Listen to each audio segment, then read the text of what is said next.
Assalamualaikum warahmatullahi wabarakatuh. Saudara-saudaraku yang saya cintai, saya banggakan, akan saya sampaikan respon dari Anies Baswedan terkait dengan ditangkapnya dan ditetapkannya sebagai tersangka Tom Lembong, orang yang kemarin menjadi tim sukses, tim inti, kapten dari Timnas Amin pada Pilpres 2024 yang lalu. Seperti apakah tanggapan komentar dari Anies Baswedan? Ini ditulis oleh Anies Baswedan sendiri, saya baca dulu ya. Teman-teman semua, terkait penetapan Tom Lembong sebagai tersangka. Saya bersahabat dengan Tom hampir 20 tahun dan mengenalnya sebagai pribadi berintegritas tinggi. Tom selalu prioritaskan kepentingan publik dan ia juga fokus memperjuangkan kelas menengah Indonesia yang terhimpit. Tom adalah orang yang lurus dan bukan tipe orang yang suka neko-neko. Karena itu selama karir panjang di dunia usaha dan karir-karir singkat di pemerintahan ia disegani, baik di lingkup domestik maupun internasional. Kabar ini amat-amat mengejutkan. Walau begitu, kami tahu proses hukum tetap harus dihormati. Kami percaya aparat penegak hukum dan peradilan akan menjalankan proses secara transparan dan adil. Kami juga tetap akan memberikan dukungan moral dan dukungan lain yang dimungkinkan untuk Tom. Tom, jangan berhenti mencintai Indonesia dan rakyatnya, seperti yang telah dijalani dan dibuktikan selama ini. I still have my trust in Tom. Dan doa serta dukungan kami tidak akan putus.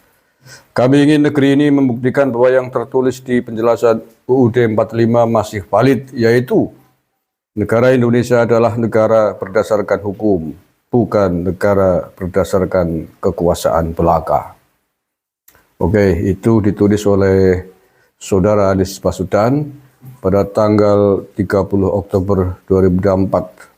Pukul 11:21 waktu Indonesia Barat. Hari ini berarti Rabu ya.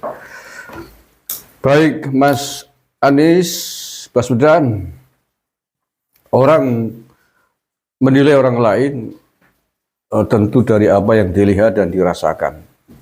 Anda berkomentar bahwa Tom adalah orang baik, orang jujur, orang berintegritas tinggi tentu sebagai sahabat dekat selama 20 tahun kan katanya.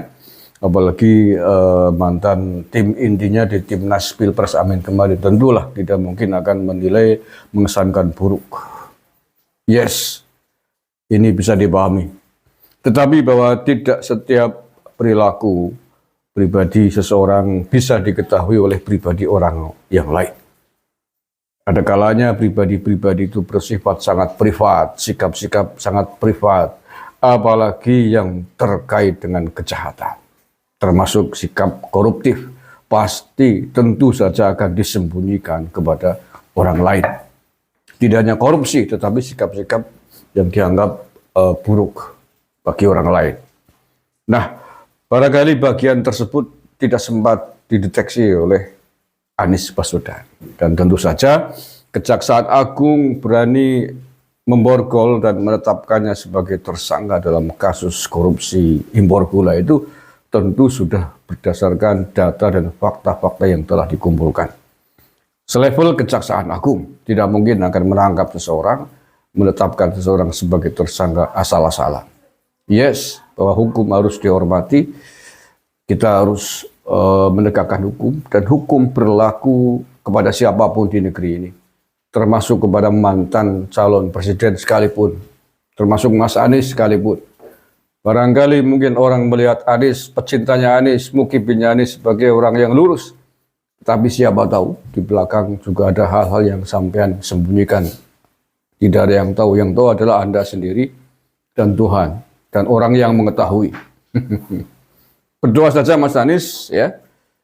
Mas Anies berdoa saja, Anda juga tidak akan terjerat kasus hukum.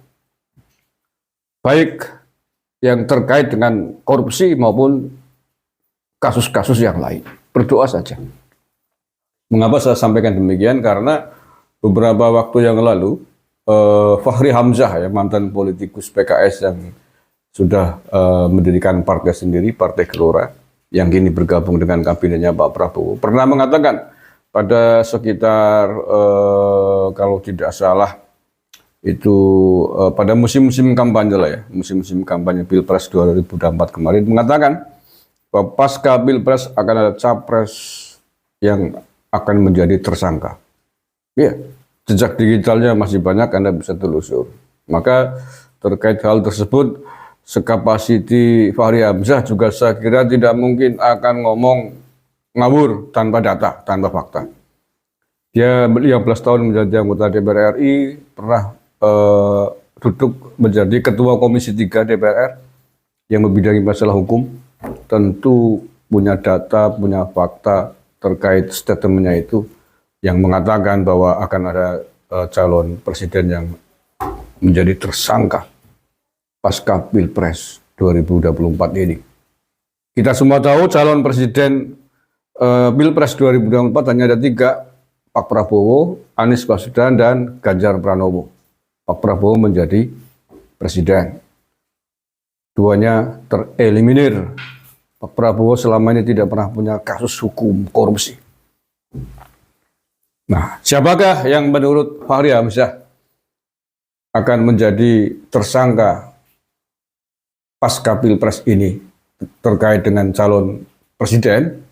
Kalau alam bisawab tidak mau mendahului kersa, tidak ingin mendahului takdir, tetapi kita simak saja, kita tunggu saja, kita saksikan saja waktu-waktu dekat ini, apakah Anies, apakah Ganjar Pranowo.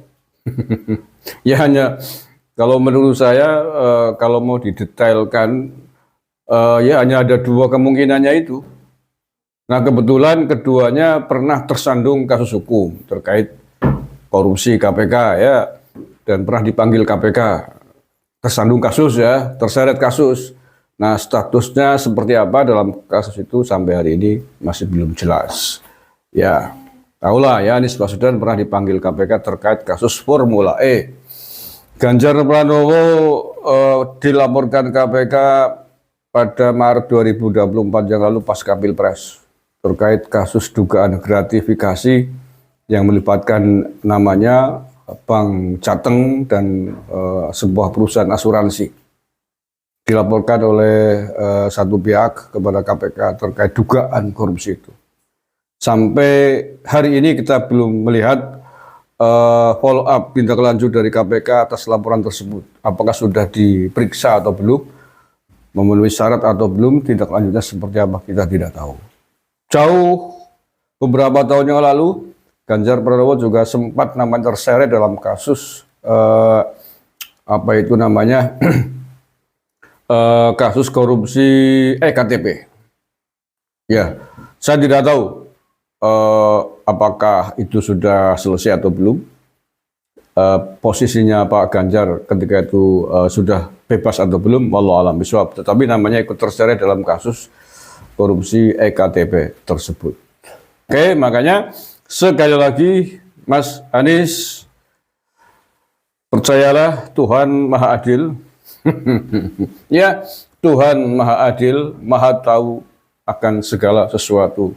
Kalau Anda memang bersih, tidak terlibat korupsi, siapapun yang akan mengkasuskan tetap akan selamat. Tetapi kalau memang ada sesuatu, Anda terlibat misalkan, jangan salahkan siapa-siapa, jangan bilang kriminalisasi politik. Karena sekali lagi, semua kita posisinya sama di hadapan hukum. Termasuk presiden sekalipun, capres sekalipun, menteri, anggota DPR, gubernur, bahkan jenderal polisi, jenderal TNI sudah banyak yang terjerat hukum. Artinya di mata hukum kita semuanya sama. Terima kasih, kurang lebihnya mohon maaf. Assalamualaikum warahmatullahi wabarakatuh.